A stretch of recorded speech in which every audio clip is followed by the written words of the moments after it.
በህይወቴ ምናልባት የሆነ ፕሪንሲፕል ይኖራችኋል አይደል? በህይወታችሁ ምናልባት ጠዋት ጸሎት ማድረግ፣ ስፖርት መስራት፣ መጽሐፍ ማንበብ ብላችሁ እኔ ደግሞ ላለፉት 4 ዓመታት የጂፒኤስን ዩቲዩብ በቀን ውስጥ ያመምኩኝ ጮጋራ ነኝ። በጣም አቃጠለኝ። በጣም ነው በቃ ምግብ ሲበላ ሆዴ ይሄን ነው የሚያከለኝ። ኢናፋ የሚሄድ ነገር ነው በውስጡ የሚሄድብኝ። በረጅም ጊዜ ነበር ቶሎ ቶሎ በቀን 2-3 እያለ እንደዚህ እያለ ቀረብ እያለ ማይመች አይነት ድምጽ በቀኝ ጆሮዬ እዚህ ጋር ነብይ ሲያገለግል አየኝ መሰለኝ።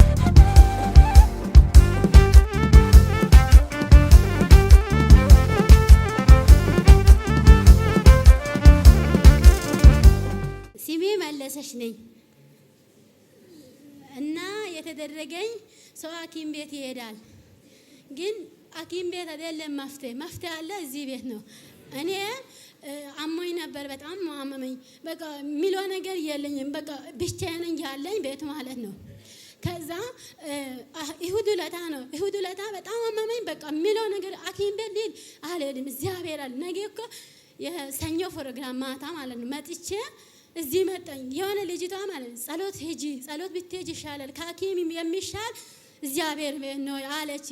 ጽዳት ምሰራ የኛ ቤት ስፖርት ቤት ነው። ጽዳት ምሰራ ልጅቷ እንደዚህ አለችና አሁንም እሄዳለሁ። እኔም ሐኪም ቤት አልሄድም፣ ግን እግዚአብሔር ቤት ይሄድ ቢፈውሳል። ያመምኩኝ ጮጋራ ነኝ። በጣም አቃጠለኝ። በጣም ነው በቃ አመምኩልኝ። በቃ ምግብ ሲበላ ሆዴ ይሄን ነው የሚያከለኝ። ይናፋል በቃ የሚለው ነገር አጣኝና መጣኝ።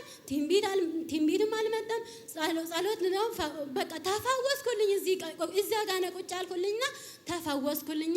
እግዚአብሔርን አመስግኑልኝ። በአንድ ቀን መጥቼ ማለት ነው። ከዚያ ደግሞ ከዚህ በፊት መጥቻለሁ፣ ብዙ ጊዜ መጥቻለሁ። ሁሉም አንድ አድርጌ እመሰክራለሁ ብዬ ነው እንጂ የኔ ብር 3000 ብርና ስልክ ተወስዶ ነበረ። አንድ ልጁ እኔ አንቺን አገብሻለሁ ብሎ አጭበረብሮ እሺ ከዛ ወሰደ፣ አውቆ አጭበርብሮ ወሰደና ብሩን በላ። እግዚአብሔር አንተ ፍረድልኝ ጌታ አንተ ከኔ ጋር የለም እንዴ? አንተ አለ ደግሞ የሄኖክ አምላክ ይችላል። እንደ ሳቅ ነው የሚኖረው። እግዚአብሔር እንደ ሳቅ ነው የሚኖረው። የሄኖክ አምላክ ሁሌ ጊዜ ማለት ሲጨንቀኝ ቴሌቪዥኑን ሲከፍት ሁሌ ይስቀኛሉ። ችግሬ የት እንደጠፋኝ አላውቅም። እምባዬን አበሰኝ። 3000 ብር መጣ፣ ብቻ ስልኬ ቀረ። ይቅር ችግር የለም። እግዚአብሔር እምባዬን ሰማ። ብሩን አመጣ። የናል እዚህ መጀመሪያ ጊዜ መጥቼ እኔ ቤቱን ሳይደርሳ ማለት ነው። እዚህ መጥቼ ስልኩ ተደወለ። ሌላ ጊዜ አይደወልም፣ መደወል አልፈልግም። ሲደውል ራሱ ስልክ አያነሳም፣ ዘግቶ ነበረ። እዚህ ደርስ የነበር አቤት ጌታ ሆይ በቃ እግዚአብሔር በቃ እዚህ ቤት አለ፣ እዚህ ቤት ሞገስ አለ፣ እዚህ ቤት ኃይል አለ። በእውነት ሲል ውሸት ይመስላል። እኔ ያለ ከዛ ደውሎም ባንክ ነይና ውሰጂ አለና ብርሽን ነይና ውሰጂ አለና እኔን አልመጣም የነገረ እግዚአብሔር ቃልን እኔ ተፈጽሜ ነው መጣኝ። አልመጣም ብዬ አካውንት ላይ አስገባልኩልኝ። አካውንት ላይ አስገባ። እግዚአብሔር ስሙ ይባረክ። አሜን። እንኳን ጌታ ረዳሽ። እግዚአብሔር እዚህ ቤት ቅባት አለ። በእውነት ኃይለኛ ቅባት ነው ያለው። እግዚአብሔር ሞገስ አለ። እኔ ችግር ያረሳኝ ነይ እናቴ። በናዝሬቱ ጌታ በኢየሱስ ዘመኗን አለመለምኩት። በጌታ በኢየሱስ ላይ ያለ ቅባት ዛሬ ታሪኳን ይቀይረው። አዲስ ታሪክ ተጀመረ። በይው ይሁን አለ።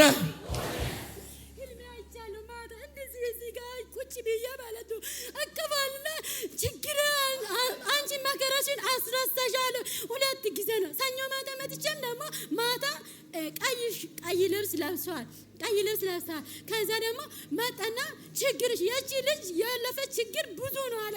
አንተ ማለት እንደዚህ አልከና አቤት ጌታ እኔን እኮ ነብይ ያሳይ በቃ እኔ ታርፌያለሁ አልኩልኝ።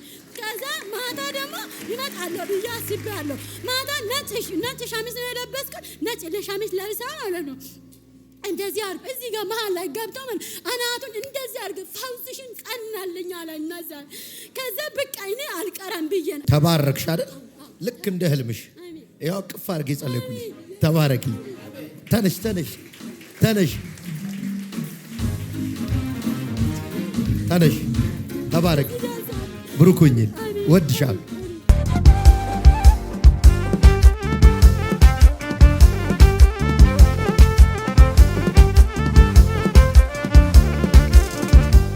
ደጅጥኑ ሙላው እባላለሁ። የመጣሁት ከዚሁ ከአዲስ አበባ ነው። ክብር ለእግዚአብሔር ይሁን። ከረጅም ጊዜ በኋላ እዚህ መድረክ ላይ ዛሬ በእግዚአብሔር ሀሳብ ስለቆምኩኝ እግዚአብሔርን እጅግ አድርጌ አመሰግናለሁ። አሜን። በእርግጥም እዚህ ቤት እግዚአብሔር አለ። እውነት ማለት እኔ ህያው ምስክር ነኝ። ከነቢዩ ቃል ጋር እግዚአብሔር ይሰራል። ለመናገር የመጣሁት ሁለት ነገር ነው። ማለት ከነቢዩ ጋር እግዚአብሔር እንዳለ የማያምኑ ጓደኞቼ ያውቃሉ። ማለት በህይወቴ ምናልባት የሆነ ፕሪንሲፕል ይኖራቸዋል አይደል? በህይወታችሁ ምናልባት ጠዋት ጸሎት ማድረግ፣ ስፖርት መስራት፣ መጽሐፍ ማንበብ ብላችሁ የምታስቀምጡት ፕሪንሲፕል። እኔ ደግሞ ላለፉት 4 ዓመታት የጂፒኤስን ዩቲዩብ በቀን ውስጥ አዲስ እንኳን ከሌለ ወደ ኋላ ሄጄ የበፊቶቹን እከታተላለሁ። ልክ እንደ ቫክሲን ነው የምወስደው ለ4 ዓመታት ማለት ነው። እና የሆነ ጠላት የሆነ ነገር ካመጣ እንዴ አለኮ ነብዬ ኖክ ብዬ ልክ ላጥ አርጋችሁ የምታወጡት መሳሪያ ጠላት ሲመጣ ልክ እንደዛ ነው የምጠቀምበት። እና ይሄኑ ዙሪያ ያሉ ጓደኞቼ ሁሉ ያውቃሉ። ነብዬ ኖክ ምንም አላለም እንዴ ነው የሚሉኝ። ፊዚካሊ እዚህ መጥቻ አይደለም፣ በጂፒኤስ ቤቴ ሆኜ በዩቲዩብ እከታተላለሁ። እግዚአብሔር ካደረገልኝ ነገር ሁለት ዋና ዋና የሆኑ ነገሮችን ለመመስከር ነው ዛሬ የመጣሁት። የዛሬ አመት አልሆነውም 9 ወር አካባቢ መስሪያ ቤታችን ላይ ስትራክቸር ይሰራ ነበርና ያ ስትራክቸር ሲሰራ የነበርኩበትን ፖዚሽን ብዙዎች የሚያውቁት ፖዚሽኑ ኤክስፒሪየንሱ ከፍ ብሎ እንደሚመጣ ነበር ስለሚታወቅ የተቀመጠው ፖዚሽን ይታወቃል በቃ የሚመጣውና እኔ ደግሞ ያን ፖዚሽን አላሟላ። ግን እርግጠኛ ነበርኩኝ። ከነብዩ አፍ ቃል ወጣ። ሰኞ ማታ መጥቼ እዛ ጠግ ነበር የተቀመጥኩትና ያለ ህግ ትገባላችሁ አለ። አሜን ብዬ ሄድኩ። ከዛን ቀን ጀምሮ ጓደኞቼ በጣም ፍርሃት ላይ ነበሩ። አታገኙም ቦታውን። አገኛለሁ ነብዬ ኖክ ተናግሯል እላለሁ። ከዛ ልክ ምንወዳደርበት መስፈርት ሲመጣ ሆኖ አያውቅም። እንደዛ ሆኖ አያውቅም። በዛ ፖዚሽን ታሪክ ሆኖ የማያውቅ 10 ዓመት ነው በኃላፊነት የሰራ የሚመጣው ኤክስፒሪየንስ የሚወጣው 8 ዓመት ሆኖ መጣ። ያኔ 8 ዓመት ከ6 ወር ኤክስፒሪየንስ። ከዛ በኋላ ፈተና እንፈተን ነበር። ልክ ፖዚሽኑ ማነው የውድድር ክራይቴሪያው ሲለጠፍ ታች ሄጄ ሳይ አለፍኩኝ እያልኩ ነበር ወደ ፎቅ የወጣሁት። ፕሬዝ ጋድ። እንዴ አብደሻል እንዴ ያሉኝ። በቃ አለፍኩኝ። እግዚአብሔር ያለ ህግ ተገቢያለሽ ብሎ በነብይ አንደበት ተናግሮ ነበር። ያለ ህግ ገብቻለሁ። በቃ እንደ እብድ ነበር የተቆጠርኩት። ስለዚህ አሁን ያንን ፖዚሽን ስሙ ተሻሽሎ ፖዚሽኑ ተሻሽሎ እዛ ቦታ ላይ ተቀምጫለሁ። ክብር ለኢየሱስ ለእግዚአብሔር ይሁን። በእርግጥም ከነብዩ አፍ ጋር እግዚአብሔር ይሰራል። እግዚአብሔር በዚህ ቤት አለ። ሁለተኛ ምስክርነቴ በቤት ክራይ ውስጥ በጣም 2 ጠበብ ያሉ ክፍል ውስጥ ነበር ከልጄ ጋር የምኖረውና እንዳልኳችሁ የሆነ ነገር ሲመጣ ለክፉ ቀን ያስቀመጥኩት የማወጣው ነገር አለኝና ቤት መቀየር ፈለኩና ጸልያለሁ። ስጸልይ ወደ ሰፊ ስፍራ አወጣቸዋለሁ የሚል ነገር አንድ ቀን ሌሊት ስከፍት ዩቲዩብ ላይ ነብዬ ኖክ ሲል በቃ ሶፋ ቤት የጠባብና ሶፋ ላይ ነው የዘለልኩት። ሶፋ ላይ በቃ ወደ ሰፊ ቤት ገባው ብዬ ደመደምኩ ማለት ነው። ከዛ ቀድም ለህቴ እየነገርኳት ነበር። በ5 ቀን ውስጥ በጣም የምወዳቸው አከራዮች ናቸው ያሉት። ምን እንደተፈጠረ አላውቅም። ልለቅ ሆነ። ስለዚህ እንዴት ነው ሰፊ ቤት ምገባው? ስሄድ ሳይ ሙሉ ግቢ ነው የማየው። ያው ከነብዩ አፍ አንዴ ቃል ስለወጣ ይሄ ነገር ሆነ በህይወቴ። ሙሉ ግቢ ተከራይቼ አከራይቼ 3 አባወራችን አከራይቼ ነው እየኖርኩ ያለው። ክብር ለእግዚአብሔር። አሜን። ስለዚህ ከነብዩ አፍ ቃል ጋር እግዚአብሔር እንደሚሰራ ለመናገር ነው። ክብር ለእግዚአብሔር ይሁን። እንኳን ጌታ ረዳሽ። አሜን። ተባረክል። አሜን። አሁን ደግሞ በኢየሱስም የራስሽ ቤት አሜን ይሁን አለ ሆነ።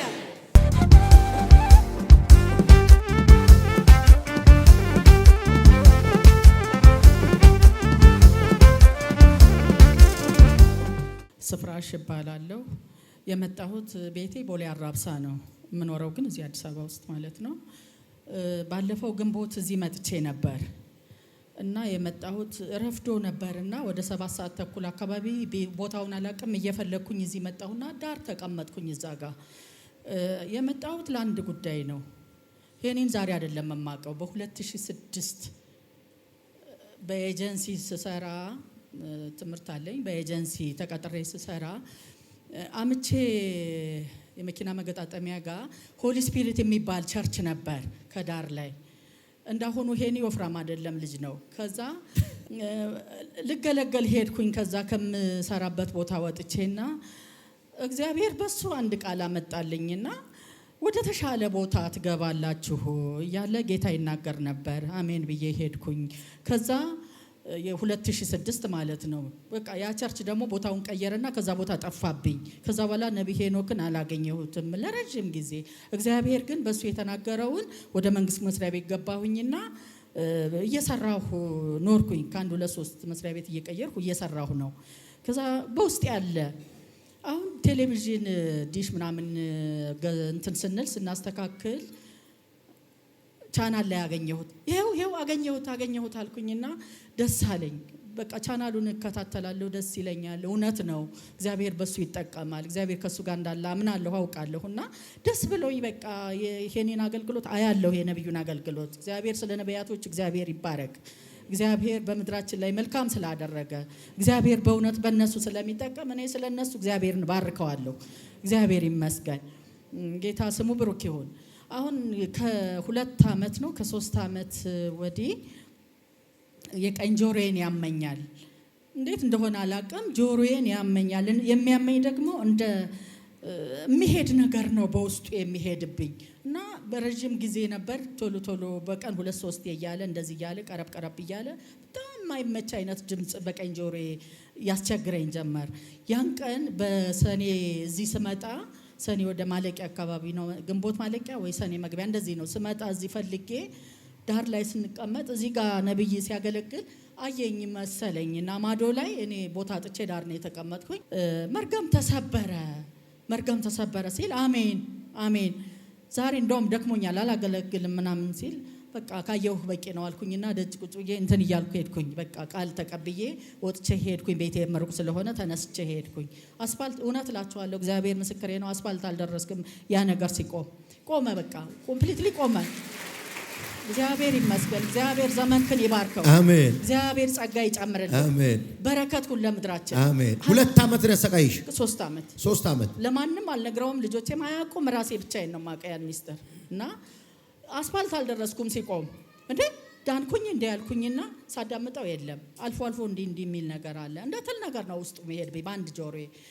ወይኔ ዳንኩ እያልኩ በቃ እየዘለልኩኝ ሄድኩኝ። አልፎ ድምጽ ያሰማኝ። አይ የኔ ተሰበረ ብሏል፣ በቃ አልችልም እያልኩ እከላከላለሁ። ከዛ ቆመ። ባለፈው ሐምሌ ላይ ልመሰክር መጥቼ ፈርቼ ተመልሼ ሄድኩኝ። እንኳን ጌታ ረዳሽ። አሜን። ዛሬ ደግሞ የምትቀበዩ ክብር አለ። አሜን። ይሁን አለ ሆነ። ተባረክልኝ። አሜን። ልጄ ትንሽ የምቸገርበት ነገር አለ፣ ቃል ብቻ አውጣልኝ። በጌታ በኢየሱስ ስም በሩን ከፍቼዋለሁ።